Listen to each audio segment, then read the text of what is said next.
So, welcome everybody to the first ever episode of the U.F.O show under Faves and Overs.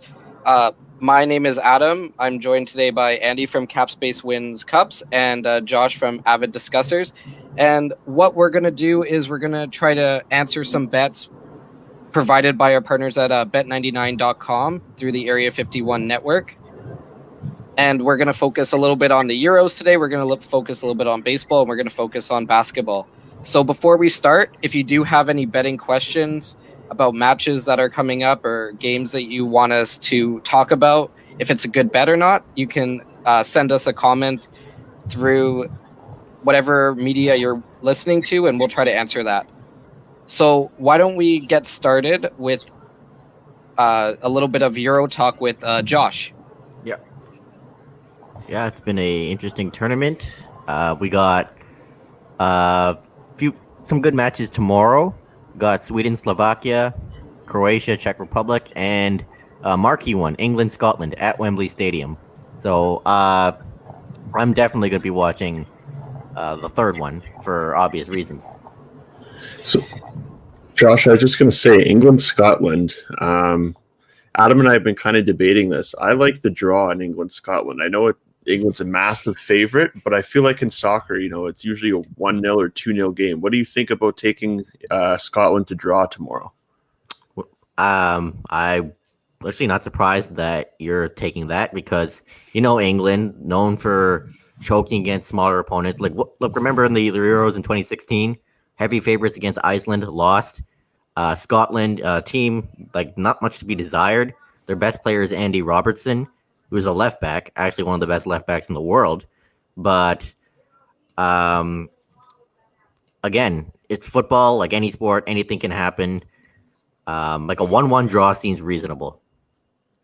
Yeah, I'm just trying to pull up the odds here. And the reason, do I think England is probably going to win? Yes. But when you can get such good odds on a draw with Scotland, like you said, in a single game, anything can happen. I think it's worth a small bet. So right now the odds are plus 420 for a draw in that game. So if you put down $10, your total win is 52. Yeah, so do you think that might be worth the risk, Josh, based off of the team's play? It might, but Gareth Southgate, probably the best England manager they had in years. He's gonna want to beat Scotland so England can advance to the knockout rounds early. And England have the firepower. They have the star power. Probably the youngest team, one of the youngest teams in the tournament. Some of the brightest young players in football. But a draw, I wouldn't bet against it, and I honestly can see it happening depending on the lineup England displays tomorrow. Fair. So we'll jump over here to the Croatia Czech Republic game. So right now on bet99.net, it's basically even. Croatia has a little bit of an edge in the betting, but this is probably as even of a match that you're going to get in the betting world. Croatia's at plus 129 and the Czech Republic's at plus 240 with the draw at plus 225. So who are you taking in this match? Are you going Croatia? Are you going Czech Republic? Or are you going down the middle? Going with Croatia. I mean, just the better team on paper. And though they didn't really have the best performance against England, but the Czech Republic, I mean, sure, a smaller country. I see a very narrow 1-0 win for Croatia. Yeah, I like Croatia too. In case you haven't noticed from my Twitter picture, they're my team for Euros. And Josh, excuse me, just hoping to get your thoughts on Croatia's first match against England there that you mentioned. I watched and I was very disappointed in Croatia. I know some of their best players like Modric and stuff have got a little bit older, but I found that they really lacked energy, really lacked pace. Again, I'll ask you this question. Do you think there's an upset potential here? They could, because they really, like you said, didn't really play with a lot of energy or pace. Their stars are getting older. Like Modric was pretty much nowhere to be seen against England. But they still have a solid squad. And I wouldn't be surprised for an upset. But I don't really see it happening too much. So, again, I'll just take Croatia with a very narrow win. Fair enough. So we'll move on to Sweden, Slovakia, and that finishes the slate for tomorrow.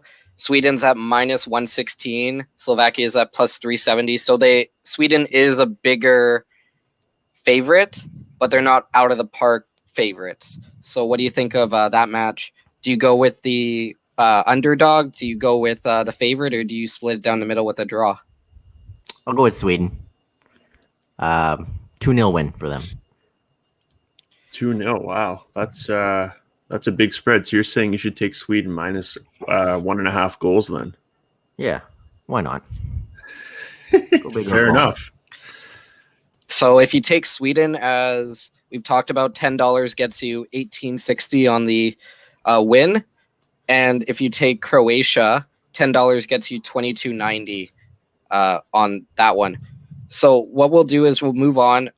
What we're going to do is every week we're going to present a bet that we have talked about that we think is a slam dunk, and we're going to boost some odds on it. So if a bet is usually 250, we might be able to boost it up to 270, 275. So this week we have the Portugal versus Germany game. So the original bet as at a draw was plus 235. If you use our code on the Area 51 Sportsbook and register through that, then you can get that odd as a draw at plus 275. So you can make more money just based off of this boosted bet. So, Josh, why don't you run through this? Germany, they looked a little bit iffy in their first game. Portugal, for some reason, they kind of held on versus Hungary. They didn't dominate. And Andy and I were talking about this, where this has the feel of it's either going to be like a 0-0 game or like a 4-4 game. Like it's either going to be just no defense or no offense. So what do you think about this Germany-Portugal game, which is huge in the group? I can see this being a draw too. Like Portugal, like you said, they didn't really dominate against Hungary until like the final 10 minutes. And Cristiano Ronaldo once again carried them. I mean, he is one of the greatest players of all time, arguably. And for Germany, despite having the most possession against France, they didn't do anything with it. Like, it's one thing to have possession, but you got to put the ball in the back of the net, right? And no diss to Timo Werner. Maybe he should have started because of his pace, but he lacks the finish. As you know, I'm a Chelsea fan. And but if he can finally get firing again, he could hopefully get Germany a win. But this could easily be 0-0 or like 4-4. Like, this could go either way. So a draw, I can totally see it happening. And I know with Germany, they're very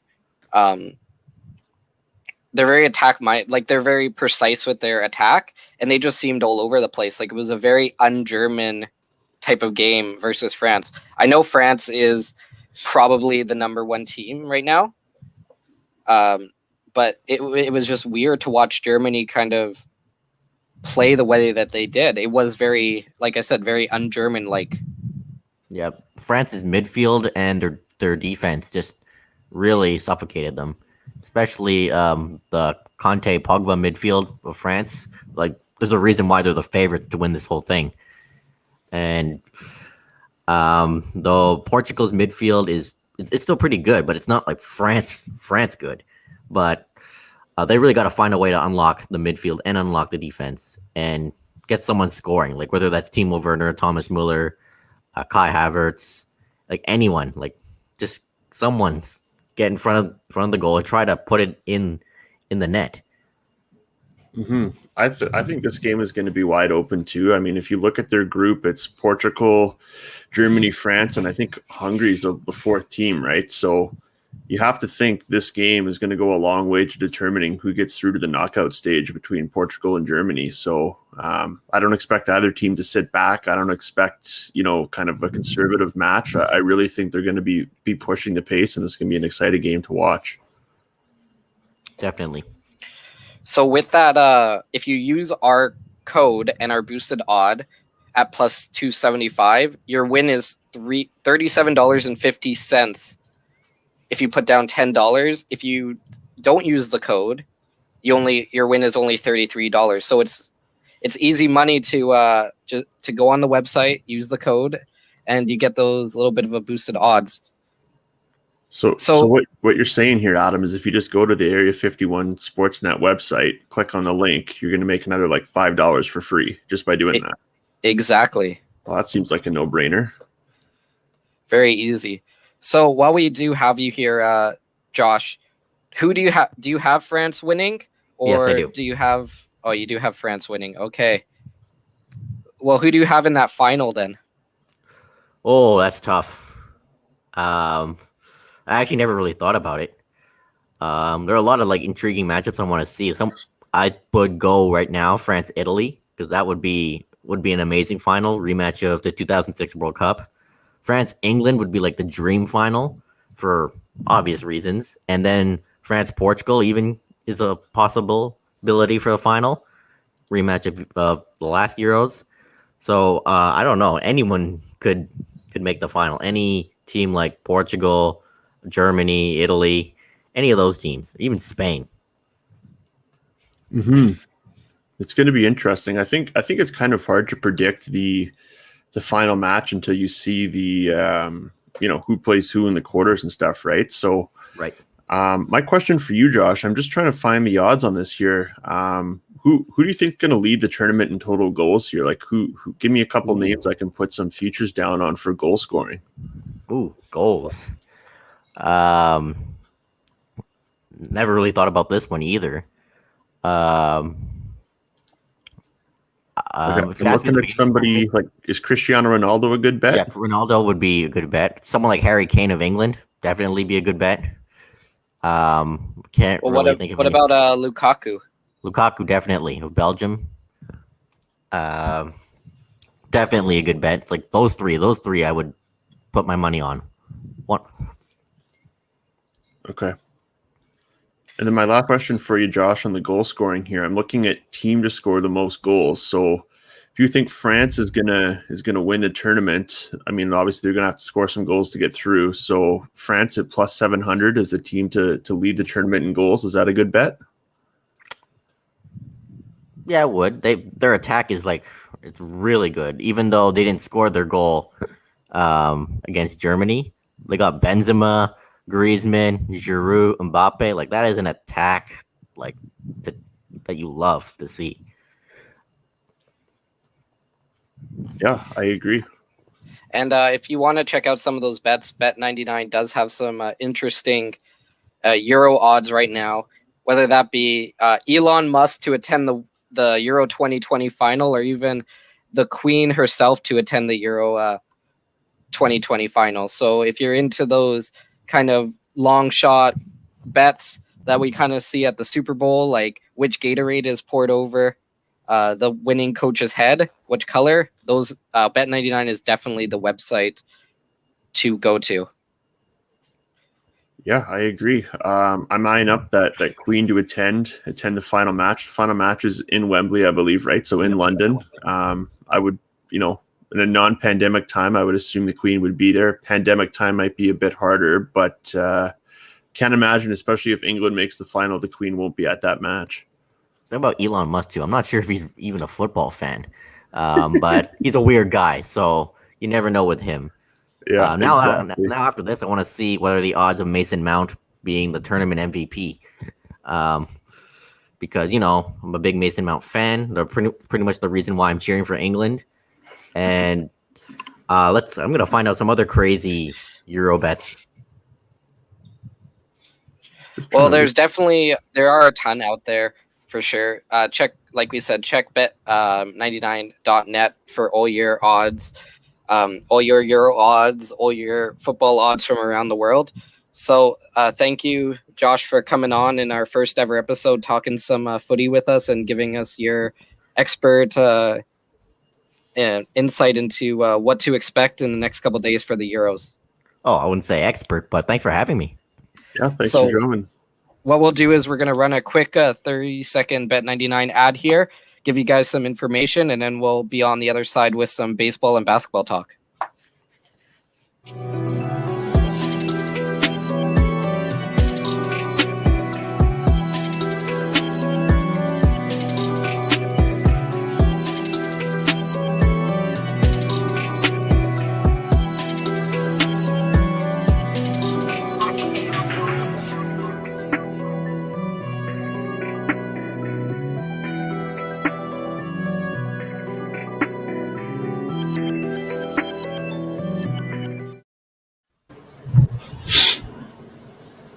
So, once again, if you do make your bets on bet99.net, if you go to the Area 51 Sports Network page, the website, under betting, you can use our link.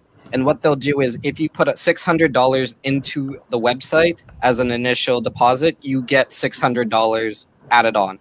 So you can bet with an additional $600 off of initial deposit. So why don't we jump in here with some baseball talk, and I'll let Andy carry that. Sure. Yeah. Thank you, Adam. So just looking at, Bet99 right now. Couple of these stand out to me. Number one here is the Chicago Cubs versus the Florida Marlins. That starts tomorrow. Looks like it's going to be Pablo Lopez versus Zach Davies for the Cubs. I like the Marlins in this one. Cubs are having a tough series versus the Mets. Offense isn't getting a lot of hits. Their starter yesterday only went 4 innings. They're burning through their bullpen pretty quick. Miami kind of has a sneaky good team. And right now you can get the Marlins on the money line at plus 115. So to me, that would be probably a good bet as well.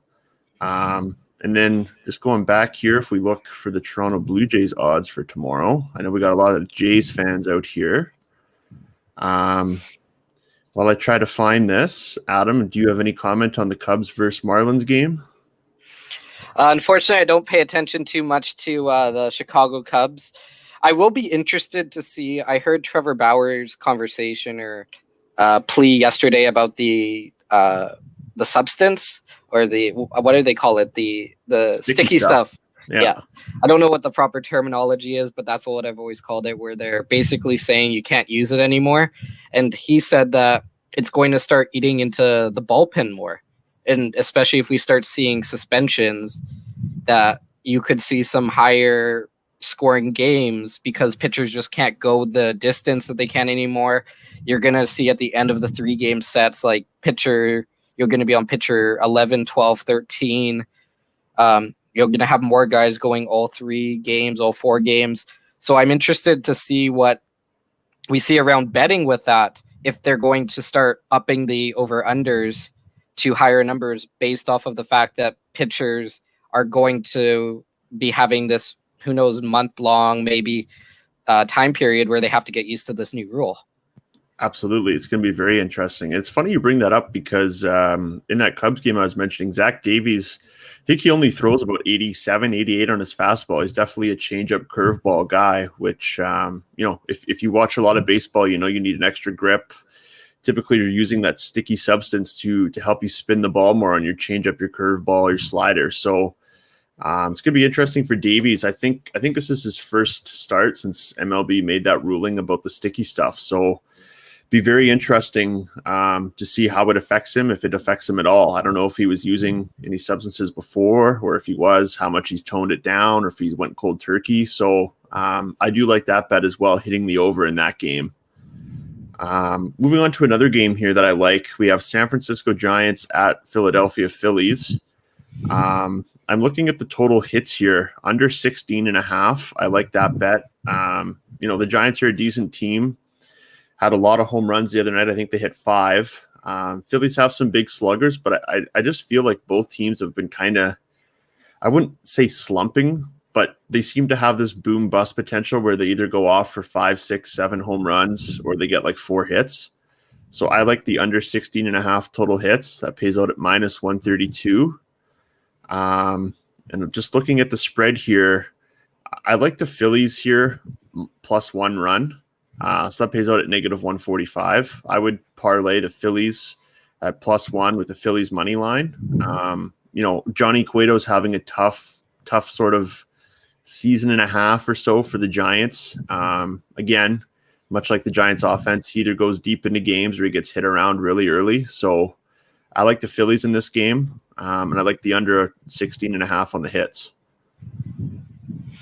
So those are some pretty solid bets for baseball. Like I said, I'm not too in tune with the baseball world, but I know, Andy, you're all in on baseball. Every game, watching your Cubs. Yeah, I watch a lot of baseball. I'm just looking here at one more odd. I'm going to try to pull a night game for tonight. They start in about half an hour here. So we got 2 games, it looks like, tonight. We got Angels versus Tigers, and we got Mariners versus the Rays. So looking at Angels-Tigers, Tigers are arguably the worst team in the league again this year. Shohei Ohtani right now, and for my money, is probably the front runner for MVP. So I'm looking at the winner and total here.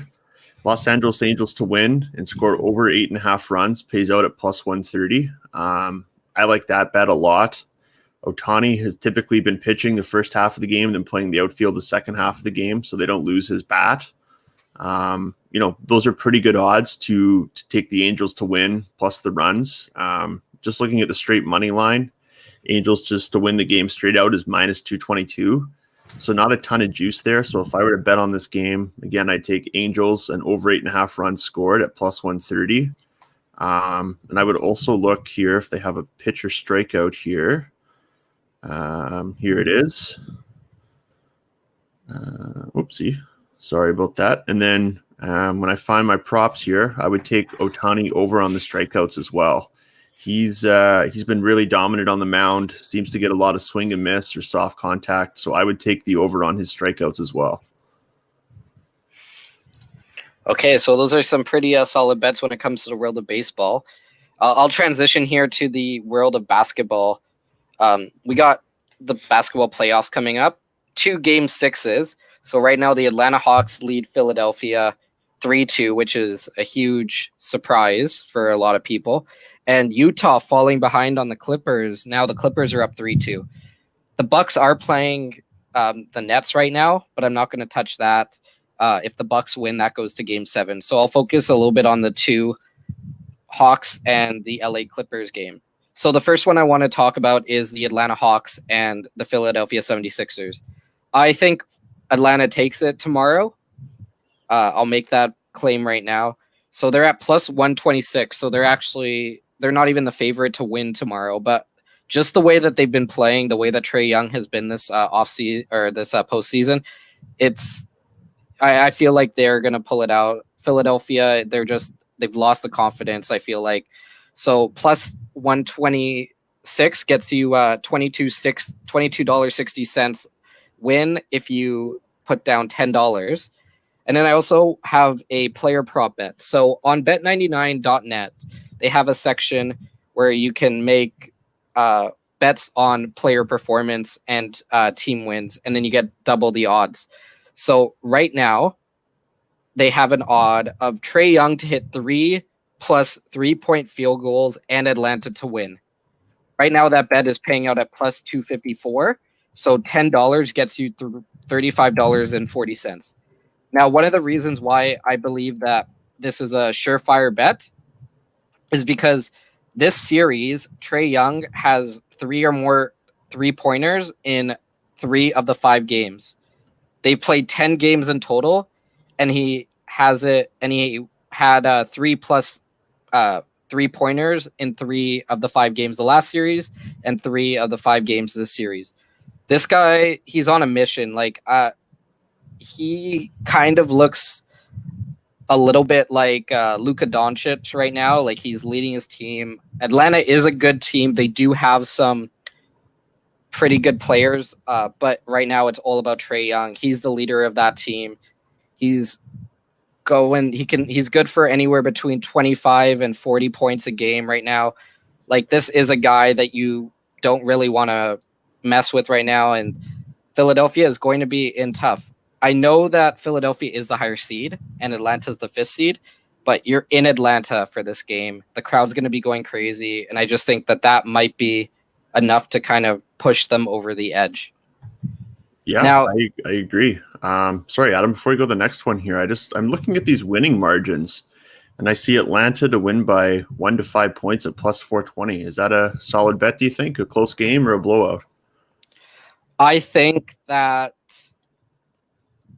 I don't think it's going to be a 1-point game. I'll put it like that. So fair. I believe that this is going to be like it's going to be like Atlanta's up by 3 or something, and Philadelphia is going to miss a 3-pointer to tie it like in the last minute. I don't see this being a blowout. I just think that Philadelphia holds on long enough to like give themselves some hope, but they're not going to pull it out in the end. Sure. So the other series, I know I talked just now about a team winning a series, but for the Utah and LA Clippers on tomorrow, I'm going to take the Utah Jazz at minus 118. So a little bit of a safer bet. $10 gets you $18.50. But the Utah Jazz are just a very underrated team. They got Donovan Mitchell. They got they got Inglis. They got Clark's. Like, they're just built very, very strong for sure. I know that LA has the Paul Georges and the Kawhi Leonards, but we've already seen it in the past. Like, Paul George, for whatever reason, once those playoffs start, he just turns into a different player. Like, when the pressure is on, he can't close it out. One bet that I like is the Donovan Mitchell bet. So Donovan Mitchell, 25 plus points and a Utah win. $10 gets you $18.80. I just have a feeling that Donovan Mitchell, he's going to lead his team to victory. There is a bet at 30 points and Utah to win. I don't think he gets the 30 points. I think he hits that 25 to 28 points because I think that he is going to spread the ball out a little bit more. But 25 points, that should be an easy bet to cash in on for Utah and LA tomorrow. Yeah, I like that bet too. The other thing I think would be interesting to see is the point margin here. I know you said Paul George kind of doesn't necessarily have the best playoff history. I could see Utah running away with this game pretty early and getting out to a double-digit win. Now, it's interesting. Both of these games have high overs. So LA, Utah is over 219, and Atlanta is over 221. I would actually take the over in both of these games because I don't know what it is, but it seems that in these closeout games that defense is second priority. It's just whoever can score the most points wins. So I think that each of these games, you'll see scores like 115, 120 in each of these games, which should cover both of the overs on both of them. So I know both overs are at minus 10, but that's another one if you want. Atlanta and Philadelphia at over 221 point total, and LA, Utah at over 219 point total. I love it. So, Sorry, go ahead. So, do we want to jump in quickly and do one quick hockey thing before we wrap up here? Yeah, we'll do one hockey bet. Okay, so Montreal plus 128 tomorrow. Vegas at minus 156. Andy, who are you taking? Going back to Montreal for Game 3, I would take the Canadiens. I think Bell Center is going to be loud. I think only have about 3,000 people in there, but it's going to be loud. I think the Canadiens believe they're in this series now that they won. I would be all over Montreal, especially at those odds. I'm going to take the same one. So plus 128 gets you $22.80. And what we'll do is we'll wrap it up there for this week. Once again, if you do have some bets in the future that you want us to talk about, that you want us to do a deep dive on, let us know. Send us some messages, send us some comments. Once again, please check out the Area 51 Sports Network website. When you go to the betting tab and you go down to bet99.net, there is a link that will set you up with that $600 bet back bonus. That if you put in the $600, you will get up to $600 back. So you match your deposit up to $600. So thank you very much to Bet99 Sportsbook for the sponsoring this and helping us out with this new show. Thank you to the Area 51 Sports Network and Sean Warren for inviting us on. And once again, if there's any bets, any comments, let us know, and we'll cover them next week.